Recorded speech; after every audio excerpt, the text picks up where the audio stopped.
Medina Madina Madina Madina Madina Madina Madina Medina.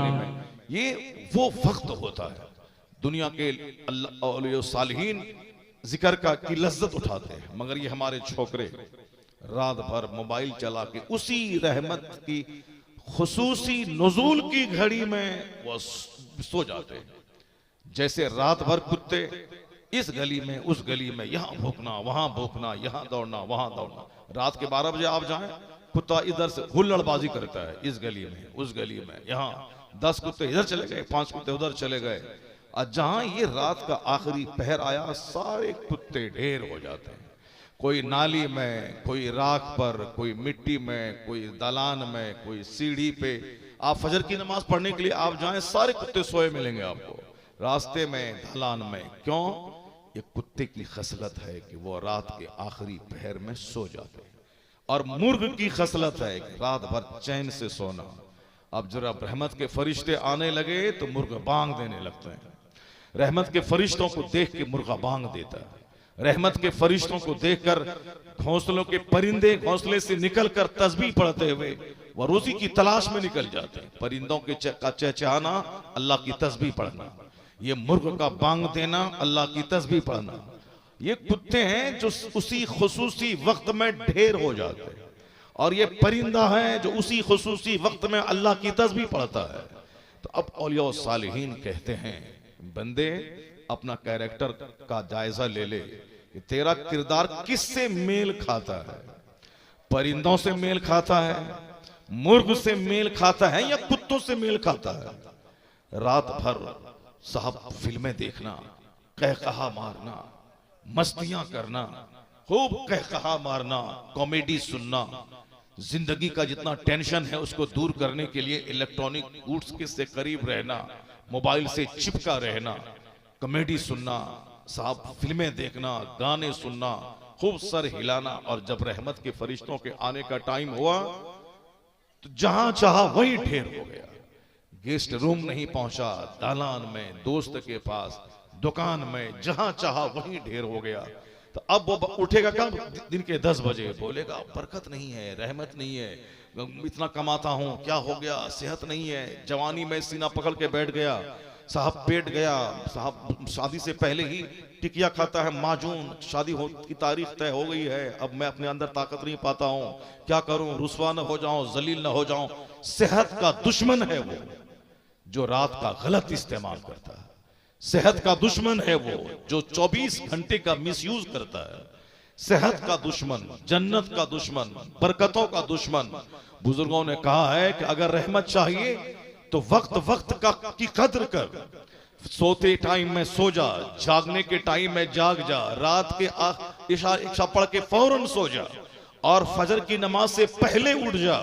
और उस वक्त जन्नत की हवा आती है, रोजी भी मिलती है। अगर वो हवा सेहत से टकरा गई, करोड़ों रुपए की दवा एक तरफ, सुबह की जन्नत की हवा एक तरफ। सेहत मैंने अपने हाथों से गवाया, बरकतों को मैंने अपने हाथों से लुटाया। ऐसा जीने का स्टाइल हमने अपना लिया कि जो सीधे उन सगानी दुनिया के साथ मेल खाता हो। अल्लाह तौफीक दे तो नेक लोगों के साथ बैठा कीजिए, अल्लाह तौफीक दे जन्नती महफिल में बैठा कीजिए। दुनिया की बातें नहीं, आखिरत की बात सुनिए। और फिर इस तरह की महफिलों में जो बैठने का आदी होगा, इस तरह की महफिलों में जो चंद घंटे गुजारने का आदी होगा, जो नेक लोगों के साथ बैठेगा, कुरान पढ़ेगा, मरते वक्त अगर कोई कलमा पढ़ाने वाला, तलकीन करने वाला ना भी मिले, तो जिस रब का जिक्र हुआ है वो रब उसकी जबान पे कलमा जारी फरमा देगा। और जब आखिरी बोली कलमा ला इलाहा इल्लल्लाह हो तो दाखिल अल जन्ना, वो जन्नत में दाखिल हो जाएगा। जब मौत हर वक्त है, कभी भी आ सकती है, कयामत की अलामत है, तो मौत के लिए हर वक्त तैयार रहिए।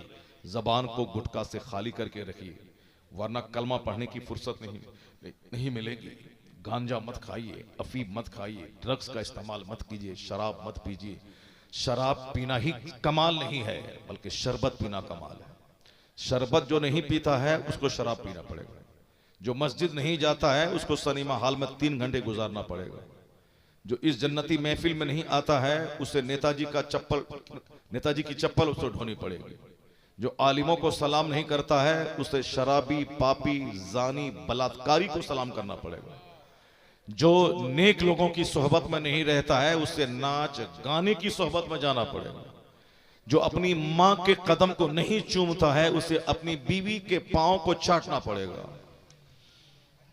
जो नेक लोगों की सोहबत में नहीं रहेगा उसे शराबियों, पापियों का जूता खाना पड़ेगा।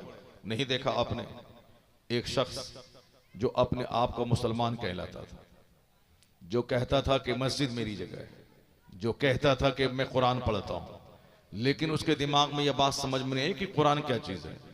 उन्होंने वो अपनी मंतिक घुसेड़नी शुरू कर दी। ये कुरान में लगता है कि इसकी आयतें दूसरों ने बढ़ा दी।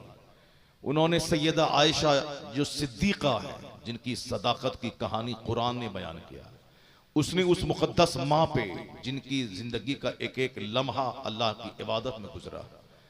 दुनिया की करोड़ों माएँ हमारी जिन माओं की धूल और गर्द के बराबर नहीं है, वो मुकद्दस माँ उम्मुल मोमिनीन आयशा सिद्दीका रज़ी अल्लाह ताला अन्हा, जालिम बदतमीज उनकी शान में गुस्ताखी करने लगा।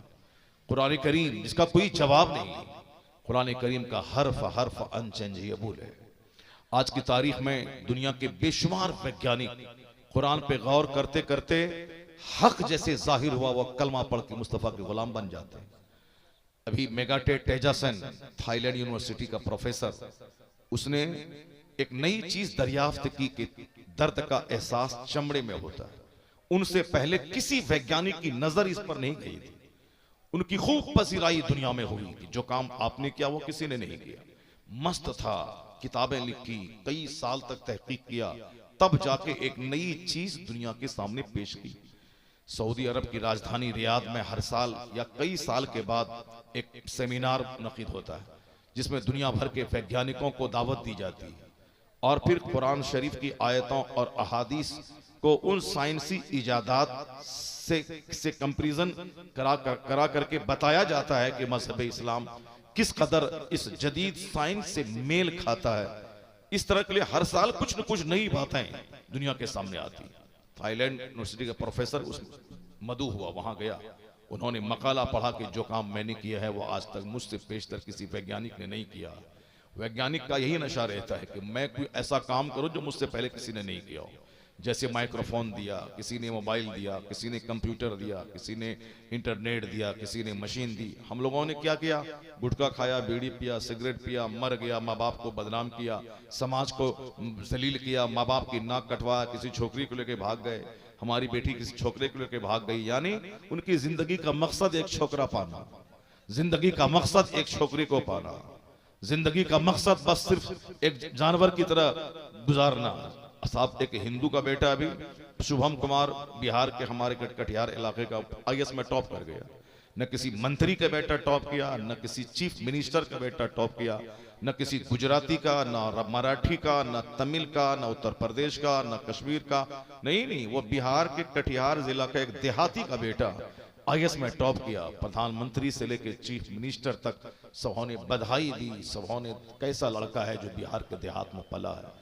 जाहिर सी बात है, जो मेहनत करेगा, 18 घंटे स्टडी करेगा, जो अपने घर से बेघर होकर के अच्छा कपड़ा, अच्छा खाना सब त्याग करके सिर्फ पढ़ेगा, वह तो 150 करोड़ हिंदुस्तानियों की आंख का तारा बन जाएगा। जो मेरा बेटा बाप की जमीन बेचवा के पटना में जाके, इलाहाबाद में जाके वह सिर्फ मोबाइल चेंज करेगा, नेट पैक भरवाएगा, 5 घंटे बैठ कर तमाशा देखेगा, और साहब क्या है कि वह दोस्ती करेगा, शाम के टाइम में घूमने गंगा के किनारे निकलेगा, सिर्फ दूसरों की बहू बेटी में पूरी निगाह डालेगा, सेल्फी लेगा, और जब नौकरी नहीं मिलेगी तो बोलेगा नहीं ये हिंदुओं का मुल्क है, यहाँ नौकरी कहाँ मिलती है, यहाँ तो साहब मुसलमानों से भेदभाव होता है। तो जूता मारे उस बेटे के चेहरे पे, कहे बदतमीज।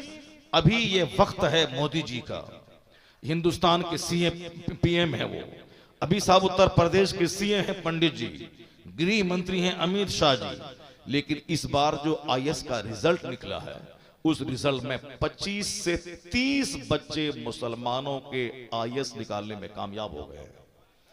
यानी अब हमारे 25 बच्चे 25 डिस्ट्रिक्ट के डीएम बनेंगे। कब? मोदी जी की मौजूदगी में। इस वक्त हिंदुस्तान में क्या हालात है सबको मालूम है। इसका मतलब ये निकला कि ये गलत बात है कि मुसलमानों को नौकरी नहीं मिलती है, वरना ये मुसलमानों के 25 बच्चे इस बार अभी 2 महीना पहले रिजल्ट निकला, वो कैसे डीएम बनने में कामयाब हो गए और मोदी जी की मौजूदगी में, जबकि सारे लोग कहते हैं। इसलिए वहां नहीं देखा जाता है कि कौन मुसलमान है कौन क्या है, काबिलियत देखी जाती है, एबिलिटी देखी जाती है। जब मुकाबला यहां सख्त हो गया है, पहले कमजोर किस्म का आदमी मुकाबले में था तो मामूली सी ताकत से काम चल जाता था, लेकिन जब मुकाबला सख्त हो गया है, यहाँ 100% नंबर लाना पड़ेगा। यहाँ 10 घंटे पढ़ने से काम नहीं चलेगा, बल्कि 18 घंटे स्टडी करनी पड़ेगी। यहाँ मामूली स्टडी से काम नहीं चलेगा, 99-100% नंबर लाना पड़ेगा। जब मद्दे मुकाबिल ताकतवर है तो उसके मुकाबले में ज्यादा ताकत चाहिए। इसलिए मैं कहता हूं कि दुनिया में कामयाबी हासिल करने के लिए यहाँ के ज़ाब्ते का फॉलो करना पड़ेगा। अल्लाह रोजी देने वाला है, मगर जमीन पे चलना होगा, मेहनत करनी होगी, दरख्त लगाना होगा, दाना डालना होगा, वक्त पे पानी देना होगा, फसल काटनी होगी, तैयार करना होगा, उसको दमाई करनी होगी, उसको साफ मिल में ले जाना होगा, वहां से आटा लाके गूंदना पड़ेगा, रोटी बनानी पड़ेगी, तब वो पेट में जाएगा। ऐसा नहीं, रोजी देने वाला अल्लाह है, मगर जमीन में फैलना है। अल्लाह चाहेगा तो इस हैंडल में सूखे माइक्रोफोन में खजूर का पेड़ निकाल देगा, अल्लाह चाहेगा तो आम के पेड़ में सेब डाल देगा। लेकिन कुदरत का कानून ये नहीं है। कुदरत का कानून है कि आम के पेड़ से आम निकलेगा, सेब के पेड़ से सेब निकलेगा, गेहूं के खेत से गेहूं निकलेगा। जैसा पौधा वैसा फल, वैसा दाना। ऐसा नहीं होगा कि आम के पेड़ से कटहल निकल जाए। जब यह दस्तूर है तो फिर यहाँ के दस्तूर का फॉलो करना होगा। अब मैं कहता हूं कि हाँ, एक बेनिफिट ये मिलेगा, हम मुसलमान हैं, हमें अल्लाह पर यकीन कामिल हासिल है। हम औलिया और सालिहीन के आस्थाने पे जाके जहां वो आराम करते हैं, वो जगह मकाम मुस्तजाब हो जाती है, वहां दुआ कबूल होती है। हम गुनहगार हैं, लेकिन जो नेकी का पुतला है अल्लाह उनकी बात को नहीं टालता, वहां दुआ कबूल होती है। अब हम वहां चले जाएं, बैठ करके 24 घंटे रहें, दाता सबको आप देते हैं, मुझे डीएम बना दीजिए, मुझे डीएम बना दीजिए, मुझे डीएम बना दीजिए। ना मैट्रिक करें, ना आईए करें, ना बीए करें, ना यूपीएससी की तैयारी करें, ना पीटी दें, ना मेंस निकालें, ओरल वाइवा निकालें, दाता डीएम बना दीजिए। दाता कब्र अनवर से निकल के 2-4 तमाचा मारेंगे, कहेंगे बदतमीज, अगर डीएम बनना है तो डीएम बनने के लिए तुम्हें पढ़ना पड़ेगा, मेहनत करनी पड़ेगी, वहां जाना पड़ेगा, कंपटीशन फेस करना पड़ेगा। हाँ, वहां सारी मेहनतें करो, उसके बाद यहां आकर के अपने रब्बे करीम से इस कब्र अनवर के वसीले से दुआ कर दो, तो फिर क्या होगा, तेरी रहमत भी रंग लाएगी और फिर इस मकाम में मुस्तजाब की बरकत भी रंग लाएगी। इधर से तेरी मेहनत चलेगी, उधर से रब की रहमत आएगी, और दोनों मिलकर दूसरों के मुकाबले में ज्यादा कामयाबी से हमकिनार कर देगी।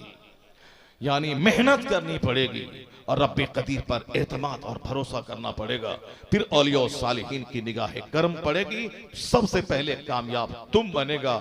दूसरों के हिस्से में सिर्फ मेहनत है और तुम्हारे हिस्से में मेहनत भी है, खुदा की रहमत भी है। कोई कौम दुनिया की तुझसे मुकाबला नहीं कर पाएगी, सबसे आगे तुम रहेगा। आंख बंद करके दुनिया में जिया नहीं जाता है। जन्नत मिलेगी कलमा पढ़ने वालों को, लेकिन दुनिया में कामयाबी मिलेगी उसे जो मेहनत करेगा, जो दुनिया के नियम का फॉलो करेगा। इसलिए हमें दुनिया भी चाहिए और आखिरत भी चाहिए। और जिसको सिर्फ दुनिया चाहिए वो 18 घंटे पढ़ता है, जिनको सिर्फ दुनिया चाहिए वो सऊदी अरब में जाकर के 10-10 घंटे ओवर टाइम लगा के ऊंट चरा के पैसे कमा के फैक्ट्री डालता है। जिसे सिर्फ दुनिया चाहिए वो रात के 3 बजे उठ के दुकान पे चला जाता है। जिसे सिर्फ दुनिया चाहिए 1 मिनट भी बेकार नहीं बर्बाद करता है। वो फिल्म हाल में 3 घंटे जाके सिनेमा नहीं देखता है। अब मारवाड़ी को देखें, गुजराती को देखें, सिंधी को देखें, बनिया को देखें, उनके बच्चे, उनकी बीवियां, उनके सारे दुनिया चाहिए। उनको अच्छा घर चाहिए, उनको अच्छा खाना चाहिए, उनको एक शहर में 10 दुकान चाहिए, उनको एक शहर में 10 मकान चाहिए, उनको 10 गाड़ी चाहिए, उनको ब्रीजा भी चाहिए, उनको करेटा भी चाहिए, उनको इनोवा भी चाहिए, उनको फॉर्च्यूनर चाहिए, उनको जगवार कंपनी की कार चाहिए, जैसी कार मेरी हो पूरे शहर में किसी के ना हो। अब इतना बड़ा प्लान उसका है, उसके लिए बिल्कुल 8-8 घंटे, 10-10 घंटे, 16-16 घंटे, 18 घंटे रात में सारा शहर सोया है, सारी रात वो काम कर रहा है, साहब नौकर गुलाम सोए हैं, वो काम कर रहा है। जिसे सिर्फ दुनिया चाहिए वह एक एक मिनट का सही इस्तेमाल कर रहा है, और जिसे दुनिया भी चाहिए और आखिरत भी चाहिए, जिसे यहां दुनिया चाहिए और मरने के बाद जन्नत चाहिए, उसे तो उनके मुकाबले में डबल काम करना होगा। जिन्हें सिर्फ दुनिया चाहिए वो इस कदर मेहनत करता है, और जिन्हें दुनिया भी चाहिए और आखिरत भी चाहिए उन्हें उनके मुकाबले में डबल मेहनत करनी पड़ेगी। नमाज़ फज्र पढ़ने के बाद फज्र से लेके ज़ोहर तक खूब मेहनत से काम करना होगा। जब बदन को फ्यूल चाहिए तो फौरी आए, ज़ोहर की नमाज अदा करे, रब्बे करीम को सजदा करे, फिर काम में लग जाए। फिर असर जो कारोबार की भीड़ भाड़ का टाइम होता है, उस वक्त में अल्लाह रब्बुल इज्जत को सजदा करने मस्जिद आ जाए, फिर असर से मगरिब तक काम में लग जाए, मगरिब की नमाज अदा करे, फिर अपने बाल बच्चों के साथ दिन भर की एक्टिविटीज का एनालिसिस करने में लग जाए, फिर इशा की नमाज पढ़ के फौरी सो जाए। फौरी सोने में सेहत मिलती है, फौरी सोने में फजर की नमाज कज़ा नहीं होती, फौरी सोने में गहरी नींद आती जो सेहत के लिए जरूरी है। उसके बाद रात के आखिरी पहर में जाग जाए, अल्लाह की रहमत के फरिश्तों के आने के टाइम में वो जाग कर रब्बे करीम के हुजूर 2 रकात नमाज पढ़ के भीख मांग ले, फजर की नमाज पढ़ के फिर काम में लग जाए। यानी मामूली खाए ज्यादा मेहनत करे, मामूली सा कपड़ा पहने ज्यादा मेहनत करे। जिसे सिर्फ दुनिया चाहिए उनके मुकाबले में जिसको दुनिया और आखिरत दोनों चाहिए, उसे काम भी करनी पड़ेगी, उसे इबादत भी करनी पड़ेगी। ना फजर छूटे, ना ज़ोहर छूटे, ना असर छूटे, ना मगरिब छूटे, ना ईशा छूटे, ना तिलावत छूटे, ना जिक्र अज़कार छूटे और ना मेहनत छूटे। खेत भी ना छूटे, खलियान भी ना छूटे, दुकान भी ना छूटे, और कॉलेज भी नहीं छूटे, स्कूल भी नहीं छूटे, स्टडी भी ना छूटे। जिसको दोनों जहान चाहिए उसे डबल मेहनत करनी पड़ेगी, और जब यह डबल मेहनत करे तो अल्लाह दुनिया में रहमतों के खजाने देगा, मरने के बाद महबूब की जन्नत में उसे जगह अता फरमाएगा। और यही पैगाम अल्लाह ने दिया है कि तुम दुआ करो, रब्बना आतीना फिद दुनिया हसना व फिल आखिरती हसनतुम व क़िना अज़ाबन्नार। ए अल्लाह मुझे दुनिया में भी अच्छाई अता फरमा और आखिरत में भी अच्छाई अता फरमा। जिसे दुनिया और आखिरत दोनों चाहिए उसे दूसरों के दुनियादारों के मुकाबले में डबल मेहनत करनी पड़ेगी, उसे दुनियादारों के मुकाबले में ज्यादा सेंसिटिव होना पड़ेगा, उसे दुनियादारों के मुकाबले में ज्यादा अक्ल, हिकमत, गौर व फिक्र से काम लेना होगा। और जो दोनों तरफ से आंखें बंद करके जिए उसका हाल वही होगा, न सेहत मिलेगी, ना उसे इल्म मिलेगा, ना उसे बरकत मिलेगी, ना उसे जन्नत मिलेगी। यानी दुनिया की लज्जतों से भी महरूम हो जाएगा। सोने का घर है, सेहत नहीं है, उसको सोने का घर किसी काम का नहीं। 50 करोड़ रुपए बैंक में जमा है और हर महीने अमेरिका जाके डायलिसिस करवाना पड़ता है, उसका मकान उसको काटने दौड़ता है। वह सोचता है कि काश मुझको सेहत मिल गई होती, और ये दौलत नहीं मिलती, खरबों का मकान नहीं मिलता, चल जाता। और वो दौलत आपको मिली है, अल्लाह ने सेहत दिया है, डायलिसिस नहीं कराना पड़ रहा, रोजाना 5 तरह की दवाइयां नहीं खानी पड़ रही, रोजाना आपको डॉक्टर के पास जाकर के अपने ब्लड को चेंज नहीं करवाना पड़ रहा। आपको अल्लाह ने सेहत दी है। जब सेहत अल्लाह ने आपको दी है, जिनके पास 100 मकान है, सेहत नहीं है, वो यही कहता है कि सेहत मिल जाएगी होती, नमक रोटी खाते 3 टाइम, मगर करोड़ों की जायदाद है मगर रोटी नहीं खा पा रहा हूं, क्योंकि डॉक्टर ने कहा रोटी खाओगे मर जाओगे। तुम्हें सिर्फ जूस पी के रहना, तुम्हें सिर्फ लिक्विड पी के रहना। अब उनके दिल में क्या है कि सारी चीजें मौजूद हैं मगर पेट ही नहीं है, रोटी खाने की सलाहियत नहीं है। अब बिस्तर पे पड़े हैं 25 साल से, लकवा मार दिया है, बिस्तर पेशाब पखाना हो रहा है। अब वो कहते हैं कि दौलत ना होती, सेहत होती तो जिंदगी का मजा मिल गया होता। तो जो नेमत अल्लाह ने आपको दी है, तो फिर आप क्यों उस दौलत के लिए नमाजें छोड़ रहे हैं, क्यों उस दौलत के लिए आप झूठ बोल रहे हैं? जो दौलत उसको काटने दौड़ रही है, और वो उसी दौलत के लिए आप लालायित हैं और बेचैन हो रहे हैं। हमको वो चाहिए। चेहरा उजड़ा हुआ है, गोरा चेहरा काला है, नौजवानी में गाल में गोश्त चिपक गया, बूढ़ा खंखर नजर आ रहा है। क्योंकि हवस ने, दुनिया की फिक्र ने अंदर से खोखला बना दिया, अंदर से नामर्द बना दिया। जो जाहिर सी बात है, जो अल्लाह के बारे में नहीं सोचेगा, अल्लाह की रहमतों के बारे में नहीं सोचेगा, उसे तो दुनिया के बारे में सोचना पड़ेगा। जो जन्नत की फिक्र नहीं करेगा, उसे तो छोटा सा घर बनाने के लिए 24 घंटे खून को पानी करना पड़ेगा। जो कुरान नहीं पढ़ेगा, उसे तो अखबार पढ़े बगैर चैन नहीं मिलेगा। जो दूध पीने से नफरत करेगा, उसे तो जरा शराब पीना पड़ेगा। जो गुड़ से नफरत करेगा, उसे तो मुमकिन है कि कुत्ते का पखाना चाटना पड़ेगा। जो अच्छी महफिल में नहीं रहेगा, उसे मुमकिन है कि तवाइफ के कोठे पे जाना पड़ेगा। नहीं देखा उस बंदर का हाल? कुरान लाजवाब, हदीस लाजवाब, मुस्तफा लाजवाब, मुस्तफा की बीवियां हम मुसलमानों की माएं लाजवाब, मगर वो कुत्ता बोलता है मुझको समझ में नहीं आ रहा है। तो अगर मैं उसे काट भी देता, कोई नौजवान उसकी लाश के हजारों टुकड़े कर देता, फिर भी वो सजा नहीं होती। एक छोटी सजा थी, गर्दन काटना, काट देते उसका, उसकी लाश के हजारों टुकड़े कर देता। लेकिन ये बड़ी सजा नहीं थी। सजा तो बड़ी है कि जहन्नम में खाल जलेगी, फिर नई खाल पैदा होगी। इसी तरह हमेशा सदा खरबों साल वो जलता रहेगा।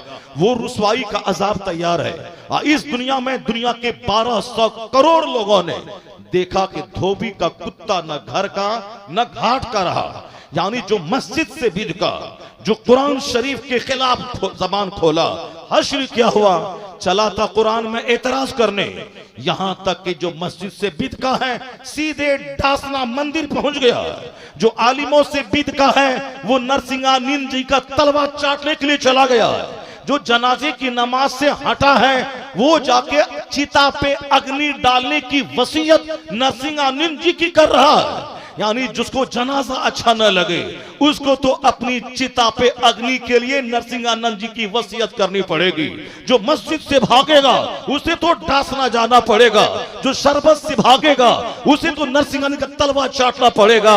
यानी सारी दुनिया ने देखा, जो टोपी से चिढ़ा है उसे माथे पे तिलक सजाना पड़ा है। जो मस्जिद से भागा है उसे किसी बुत के सामने सजदा रेज होना पड़ा है। जो इस्लाम जैसे सुथरे मजहब पे एतराज किया है उसे मुशरिकाना रस्म रिवाज को गले लगाना पड़ा है। आज तो धक्के दे के निकला, बोलता धक्के दे के निकाला है। अब वहां पूछा जाता है कि जब धक्के दे के निकला है तो फिर आपने अपनी मर्जी से तो नहीं कबूल किया, अब इस वफादार आप यहाँ कभी नहीं रहे, वहां भी जलील हो रहा है और यहाँ भी जलील होकर निकला है। यानी धोबी का कुत्ता न घर का रहा, न घाट का रहा, न दुनिया का रहा, न जन्नत का रहा। अल्लाह ने उसे जलील करके बता दिया। जो कुरान से बिदकता है उसका अंजाम यही होता है। जो इस्लाम पे हमला करता है उसका हश्र यही होता है। जहन्नम में वहां जलेगा, यहाँ रुसवाई की आग में अल्लाह ने जला दिया। उसे जलील और बेइज्जत करके बता दिया कि जो भी कुरान के खिलाफ जबान खोलेगा उसे इसी तरह रुसवाई की आग में दोनों जहान में जलना पड़ेगा। अल्लाह ने उसे जलील करके बता दिया, अल्लाह ने उसे रुसवा करके बता दिया कि अल्लाह अल्लाह है। ऐसा नहीं कि अल्लाह नहीं, अल्लाह है, अल्लाह सबको देख रहा है। वल्लाहु खबीरुम बिमा तामलून, अल्लाह को हर काम की खबर है। इसलिए हमेशा आंख खोल के दुनिया में जीना चाहिए। अल्लाह रब्बुल इज्जत सबकी खबर ले रहा है, अल्लाह ताला है। और इस दौरे कोरोना में तो हमारा यकीन और मजीद पुख्ता होता चला जा रहा है। इस्लाम हक है, इस्लाम का कानून हक है, मुस्तफा हक है। जो कुछ भी इस्लाम कहता है वो सच है। नहीं देखा आपने, कुदरत का कानून है कि जो धुआं से डरता है उसे आग में डाल दिया जाता है। यह दुनिया है मुसीबत की जगह, यहाँ हल्की फल्की मुसीबत होती रहेगी। यहाँ जब से गाड़ी है, जिस दिन गाड़ी नई निकल के शोरूम से आती है उस दिन गाड़ी बिल्कुल टंच रहती है। लेकिन 5 साल के बाद टायर पंचर होना, हवा का निकल जाना, इंजन में करकर होना। साहब साइकिल को ही देख लें, नई साइकिल निकल के आई है, बिल्कुल मजेदार ढंग से चलती है 2 साल तक। उसके बाद साहब वो हैंडल टेढ़ी हो गई, घंटी खराब हो गई, साहब क्या है को चैन गिरने लगा, वो टायर खराब हो गया। यानी उसी तरह आदमी मेंटेन करता रहता है। जो खराब हुआ ठीक है फिर चला। आखिर में जब वो रिम और साफ फ्रेम वो किसी लायक नहीं रही साइकिल तो आदमी उसको छोड़ देता है। लेकिन जब तक काम चले उससे वो चलाता रहता है। उसी तरह ये जिस्म है, जब तक आदमी बिल्कुल जवान रहता है, जिस दिन पैदा हुआ उस दिन से लेके मरते दम तक ये जिस्म जब इतनी बड़ी मशीन है, खरबों मशीन इसके अंदर है।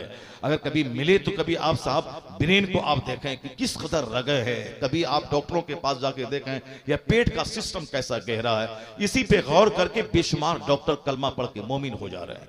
ऐसा निजाम है डाइजेस्टिव सिस्टम में, लीवर का, स्टोमक का, किडनी का, गुर्दे का, मसाना का, प्रोस्टेट का, बोलोबरास का, यानी एक ऐसा एक बड़ी दुनिया है। जैसे कंप्यूटर है, छोटा सा कंप्यूटर है, दुनिया उसमें अपलोड है, उसी तरह ये पेट है, दुनिया की बेशुमार चीजें, ये ब्रेन है, ये जो सिस्टम है, ये पेट का औसाफ, ब्रेन का, ये हार्ट्स का या लंग है, बस वो जहां गया वो कीड़ा अंदर में ब्लॉक किया, सीधे ऑक्सीजन की कमी और दम तोड़ के मर गया। यानी पंखा, जिस तरह पंखी चलती है, जिस तरह मशीन में कार चलती रही 10 घंटे तक, पंखा की हवा उसको इंजन को बिल्कुल सर्द रखने में वो काम देती है, उसी तरीके से सारा सिस्टम है सीने का। यह सीने का निजाम, पेट का निजाम, पेशाब पखाने का निजाम, ब्लड का निजाम, रगों का निजाम, ये सारा सिस्टम सब एक बड़ी अजीब सी दुनिया है, बहुत बड़ी दुनिया है। जो इसलिए डॉक्टर तो आज सब चीज के स्पेशलिस्ट नहीं होते हैं। कान वाला अलग है, कान में भी हजारों पॉइंट है, आंख वाला डॉक्टर अलग है, उस आंख में भी हजारों नुक्ते हैं कि जहां सब तक सबकी रिसाई सब पर नहीं है। साहब ब्रेन है, ब्रेन में भी बहुत सारे चैप्टर हैं, हर आदमी अलग अलग चैप्टर का एक्सपर्ट होता है। यानी वो अजीम खुदा कि कैसी कारीगरी है कि जिस चीज को देखें सब लाजवाब, जानवर लाजवाब, दूध का सिस्टम लाजवाब, खून का सिस्टम लाजवाब, चारा का सिस्टम लाजवाब, फसलों का सिस्टम लाजवाब, यानी ये लाजवाब दुनिया है, इस सारा काम इसका लाजवाब है। जब इस पर गौर करेंगे तो अल्लाह पर यकीन पैदा होगा, अल्लाह का यकीन पुख्ता होगा, खूब दिल खोल के इबादत करने को जी चाहेगा, खूब अल्लाह रब्बुल इज्जत की बंदगी करने को दिल चाहेगा। पागल जिसके पास अकल नहीं है वो बोलेगा नहीं नहीं कुछ नहीं होने वाला है, मरने के बाद कुछ नहीं होगा, मरने के बाद कुछ नहीं होगा। कौन बोलता मरने के बाद जन्नत जहन्नम में, सब यही दुनिया ही में है। जबकि वो आदमी के पेट में हमेशा 2 केजी पाखाना रहता है, पाखाना रूम में अपने हाथ से साफ करता है, मेहतर वाला काम करता है, ताकि बादशाह भी हो जब अपना पाखाना साफ करे तो पता चले कि मुझ में और मेहतर में क्या फर्क है। गुरूर तोड़ने के लिए अल्लाह ने हमारे साथ बीमारी को लगा दिया है, अल्लाह ने मेरे साथ पाखाना पेशाब का सिस्टम लगा दिया है, अल्लाह ने हमारे साथ बुढ़ापे को लगा दिया है। जवानी में बाल है काला, उसके बाद बाल की सफेदी, ये हमारे गुरूर को तोड़ने के लिए है। अचानक बीमारी, बाल बच्चे की मौत, मौसम की तब्दीली, जलजला, सैलाब, ये सारी चीजें आंख खोलने के लिए हैं, हिबरत हासिल करने के लिए हैं। अल्लाह की खूबसूरत दुनिया में सारी चीजें लाजवाब है। अल्लाह ने ये दुनिया को बहुत खूबसूरत बनाया है।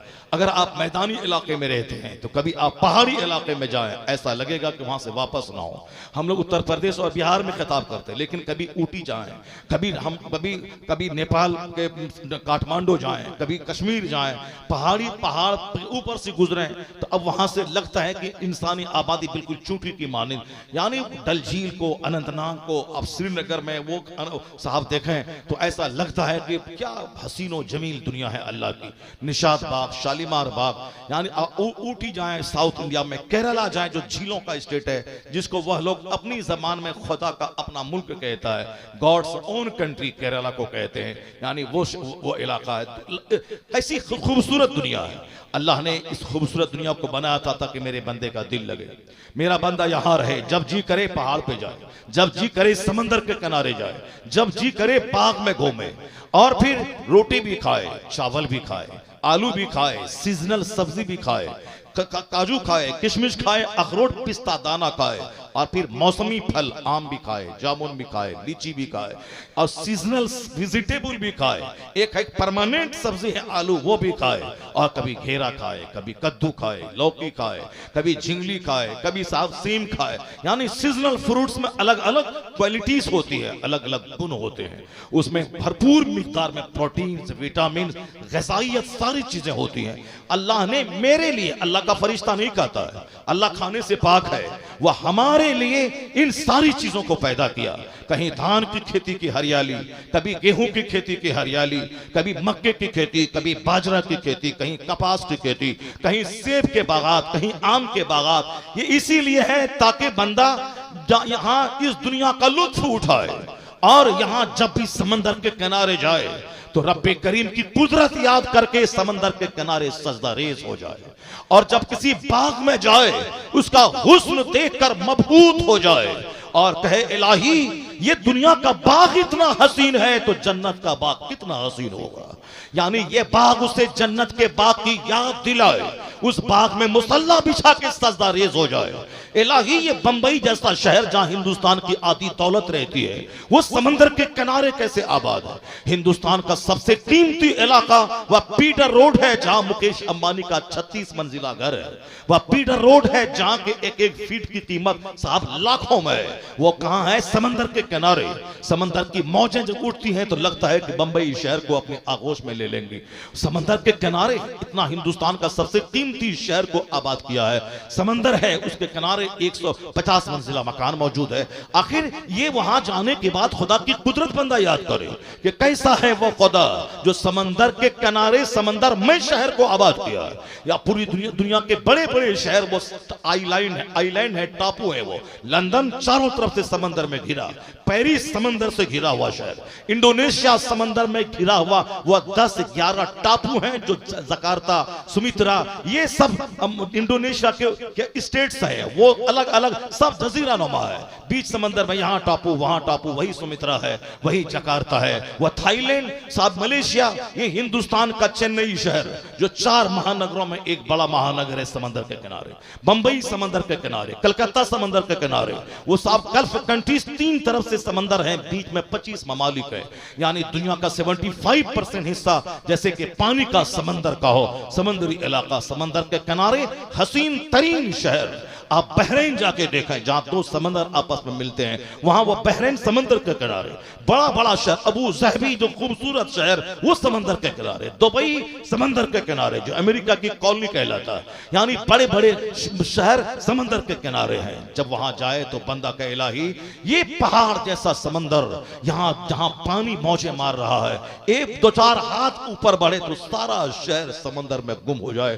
और तेरी कुदरत की तूने इस समंदर के बीचों बीच इतना हसीन शहर तूने आबाद किया है। तो समंदर के किनारे बंदा मुसल्ला बिछा के 2 रकात नमाज अदा कर ले। माबूद तू ही सब कुछ है, हम बंदा कमजोर है। हम मखलूक हैं, तू खालिक है। हम कमजोर हैं, तू ताकतवर है। हम मोहताज हैं, तू गनी है। बंदा को ये कहने के लिए ही ये सारी चीजें थी रूहानी खुराक। मगर इस शरीर बंदे ने इस दुनिया के साथ क्या सलूक किया। समंदर के किनारे सजदा करना था, उसी समंदर के किनारे को ज़िना से इन बंदों ने भर दिया। अभी 31st नाइट आने वाली है, गोवा समंदर के किनारे।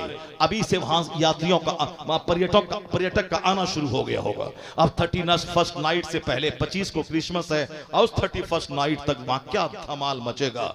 एयरपोर्ट पे हर तरफ शराब ही शराब, शराब की गंदी महक। समंदर के किनारे जैसे मादरजात बरहाना 25 लाख रुपए खर्च करके कोई अमेरिका से यहां आया हो और फिर समंदर में डुबकी लगा के रेत पर सो गया हो, जब मादरजात बरहाना होके सो गया हो। जैसे कि वो डुबकी लगाने और सोने के लिए, शराब पीने, मस्ती करने और समंदर में जहाज में जुआ खेलने के लिए वो गोवा मशहूर है। जहां जुआ खेलना, जुआ खिलवाने वाली कंपनी, उसके जहाज मौजूद है। अब वहां जमा हो गए, सारे शराबी जमा होंगे।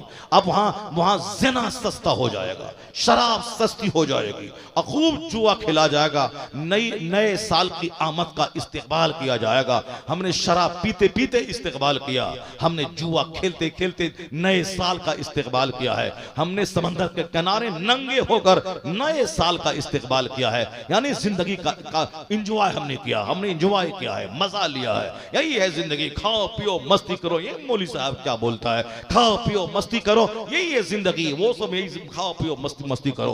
कभी जहाज का डूब जाना और सारे ज़ानियों का फना हो जाना, सारे शराबियों का बुरी मौत मरना, उससे इबरत हासिल नहीं करता। गाहे बगाहे ऐसा होता रहता है। तो जहां सजदा करना था उस किनारे को ज़िना से भर दिया। काठमांडू हिल स्टेशन, नीचे बदन जलता है, वहां कंबल ओढ़ के सोया जाता है। तो कहना चाहिए था बंदे को, इलाही क्या तेरी दुनिया खूबसूरत है, यहाँ बर्फीली हवा है, नीचे बदन जल रहा है, यहाँ अप्रैल मई में कंबल ओढ़ के सो रहा हो। तो वहां तो आदमी को सजदा करना चाहिए था, लेकिन यह शरीर बंदा उस शहर को ज़िनाकारी का अड्डा बना दिया। कश्मीर का डल झील, उस डल झील की कश्तियां उसे ज़िना का अड्डा बना दिया। तो फिर अल्लाह की खूबसूरत दुनिया को लोग शराब से भर दिया। अल्लाह ने पानी दिया था कि पानी पी ले, पानी की जरूरत राजा को भी है, पानी की जरूरत हर शहरी और देहाती को भी है। आदमी थम्सअप पी के जिंदा नहीं रह सकता, उसे पानी चाहिए। आदमी दूध पी के ही जिंदा नहीं रह पाएगा, उसे पानी चाहिए। पानी बदन की जरूरत है, पानी से ही इंसान पैदा हुआ है। अब पानी करते करते इंसान मर जाता है। मरते वक्त सबको पानी चाहिए। जब हल्क सूखता है पानी पानी, प्रधानमंत्री भी पानी, और साहब चपरासी भी पानी, मौलाना भी पानी, आम आदमी भी पानी पानी पानी करता है। तो कितनी बड़ी नेमत है ये पानी, ये पानी कितनी बड़ी नेमत है। आदमी को पानी पीना चाहिए, 8 लीटर पीना चाहिए, 4 लीटर पीना चाहिए, कम से कम 3 लीटर पीना चाहिए रोजाना। खूब पेशाब का सिस्टम साफ सुथरा रहे और बदन में एनर्जी मिलती रहे। पानी का सिस्टम कितना अच्छा था, मगर ये शरीर, ये बदतमीज इंसान पानी जैसी नेमत की मौजूदगी में शराब पीना शुरू कर दिया। पानी जैसी नेमत की मौजूदगी में साहब दूसरी गैर जरूरी ड्रिंक इस्तेमाल करना शुरू कर दिया। यहां सेब संतरा की मौजूदगी में गांजा खाना शुरू कर दिया। यहां अपनी खूबसूरत बीवी की मौजूदगी में काम करने वाली नौकरानी से जिना करना शुरू कर दिया। जब वो हामिला हो जाए तो बेइज्जती के डर से उसे काट करके बूटी बूटी करके गटर में डालना शुरू कर दिया। अपनी बेइज्जती के डर से अपने साहब उसे पहले जिना किया, फिर कत्ल करना शुरू किया। अपनी खूबसूरत बीवी घर में है, जो कपड़े धोती है, जो उनके पांव दबाती है, जो उनके बच्चे पैदा करती है, जो उनके घर को जन्नत बनाती है, जिसको जो प्यार करने की चीज है कि जैसे कि बीवी नहीं, ये नौकरानी हो। ये घर की सफाई करना, किचन का सारा का इंतजाम करना, शौहर को भी खुश रखना, बच्चों को भी स्कूल भेजना, ये सारा काम बेचारी करती है। वो तो इसीलिए उसका सारा नाज सहना चाहिए। वह कड़े होके बोलेगी, वो साफ 2-4 बात ऊंची आवाज में बोल देगी। वह बोलेगी कि हम तो नौकरानी है, काम करने के लिए पैदा हुए हैं। सहना पड़ेगा, उसे खूब प्यार देना होगा। इतना प्यार देना होगा कि किचन में 5 घंटे रहने का दर्द सारा भूल जाए। इतनी मोहब्बत करनी होगी कि 2 घंटे तक बच्चों के कपड़े धोना, पखाना पेशाब वाला उस मुसीबत को वह भूल जाए। इतना प्यार उसको दिया जाए कि साहब वो रात की और दिन भर की सारी थकावट को भूल जाए। वह अपने आप को फील ना करे कि मैं नौकरानी हूं। शौहर को भी खुश रखना है, बच्चों को भी खुश रखना है, खाने का भी इंतजाम करना है, कपड़ा धोने का भी इंतजाम करना है, और घर को भी साफ सुथरा रखना है, आने वाले मेहमान की भी खिदमत करनी है। यानी सारा लोड उसके ऊपर में है।